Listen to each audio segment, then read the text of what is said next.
ಕರ್ನಾಟಕದ number 1 PU college Excel PU college Guruvayanakere. ಕದನ ವಿರಾಮ ತಾತ್ಕಾಲಿಕನ ಪೂರ್ತಿನ ಗೊತ್ತಿಲ್ಲ ಅಂತ ಬೆಂಗಳೂರಲ್ಲಿ ಸಚಿವ ಸತೀಶ್ ಜಾರಕಿಹೊಳಿ ಹೇಳಿದ್ದಾರೆ. ಸಂಬಂಧಪಟ್ಟವರನ್ನೇ ಕೇಳಬೇಕು, ನಮ್ಮ ಪ್ರಕಾರ ಕದನ ನಿಂತಿದೆ ಅಂತ ಹೇಳಿದ್ದಾರೆ. ವೇಣುಗೋಪಾಲ್ ಬಂದಾಗ ಏನು ಮಾತುಕತೆ ಆಗಿದೆಯೋ ಗೊತ್ತಿಲ್ಲ ಸಿಎಂ ಮತ್ತು ಅವರ ನಡುವೆ ಅಂತ ಹೇಳಿದ್ದಾರೆ. ಇನ್ನು ಮಿಥುನ್ ರೈ ಹಾಗೆ ಐವನ್ ಡಿಸೋಜಾ ಅವರಿಗೆ AICC ನೋಟಿಸ್ ವಿಚಾರಕ್ಕೆ ಸಂಬಂಧಪಟ್ಟಂತೆ ಕೂಡ ಪ್ರತಿಕ್ರಿಯಿಸಿದ್ದಾರೆ. ಹೈಕಮಾಂಡ್ ಒಂದು ಹಂತಕ್ಕೆ ತರೋದಕ್ಕೆ ಪ್ರಯತ್ನ ಮಾಡಿದೆ, ಇಂಥ ಟೈಮಲ್ಲಿ ಡಿವೈಡ್ ಮಾಡೋ ಕೆಲಸವನ್ನ ಮಾಡಬಾರ್ದು ಅಂತ ಸತೀಶ್ ಜಾರಕಿಹೊಳಿ ಹೇಳಿರುವಂಥದ್ದು.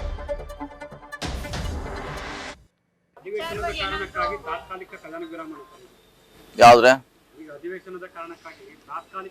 ಇಲ್ಲ ಅದು ಗೊತ್ತಿಲ್ಲ, ಅದು ಟೆಂಪರನೋ ಪೂರ್ತಿನೋ ನನಗೆ ಗೊತ್ತಿಲ್ಲ.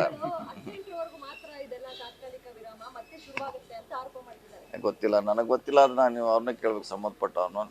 ನಮ್ಮ ರೀತಿಯಲ್ಲಿ ಈಗ ಅದನ್ನು ನಿಂತಿದೆ ಅಂತ ನಮ್ಮ ಭಾವನೆ ಸರ್. ಈಗಲೂ ಕೂಡ ಹೈಕಮಾಂಡ್ ಏನ್ ಹೇಳಿದ್ರು ಅದಕ್ಕೆ ಬದ್ಧವಾಗಿರ್ತೀರಾ ಸರ್? ಏನೇ ಹೇಳಿದ್ರು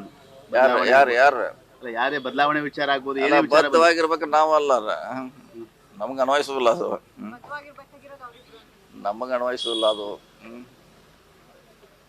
KC ವೇಣುಗೋಪಾಲ್ ಬಂದ ಸಂದರ್ಭದಲ್ಲಿ ಅವರೇನಾದ್ರೂ ಒಂದು ಸಂದೇಶ ಏನಾದ್ರು ಕೊಟ್ರ ಸರ್? ಏನೋ ಸಲಹೆಗಳೇನಾದ್ರು ಕೊಟ್ರ? ಎಲ್ಲ ಒಗ್ಗಟ್ಟಾಗಿದೆ. ಅವಾಗ ನಾ ಇರ್ಲಿಲ್ಲ ಅಲ್ಲಿ, ಅವರು ಊಟದ ಸಮಯದಲ್ಲಿ ನಾ ಇರ್ಲಿಲ್ಲ. ಸೊ ನಾವಿನ್ನು ಫಂಕ್ಷನ್ ಅಲ್ಲಿ ಇದ್ವಿ, ಅಲ್ಲಿ ಗೊತ್ತಿಲ್ಲ ಏನ್ ಮಾತುಕತೆ ಆಗಿದೆ ಇದು ಗೊತ್ತಿಲ್ಲ ನನಗೆ ಅದ್ರ ಬಗ್ಗೆ. ಈಗ ಇಬ್ಬರಿಗೂ ನೋಟಿಸ್ ಕೊಟ್ಟಿದ್ದಾರೆ ಸರ್, ಮಿಥುನ್ ರೈಗೆ ಮತ್ತೆ ಐವನ್ ಡಿಸೋಜಾಗೆ. ಯಾಕ್ರೆ ಪರಸ್ಪರ ಘೋಷಣೆ ಕೂಗಿದ್ರು ಅನ್ನೋ ಕಾರಣಕ್ಕಾಗಿ ವೇಣುಗೋಪಾಲ್ ಅವ್ರ ಮುಂದೆ ಸಿಎಂ ವಿಚಾರಕ್ಕೆ ಸಂಬಂಧಪಟ್ಟಾಗಿ ಘೋಷಣೆ ಕೂಗಿದ್ರು ಅಂತ ನೋಟಿಸ್ ಕೊಟ್ಟಿದ್ದಾರೆ.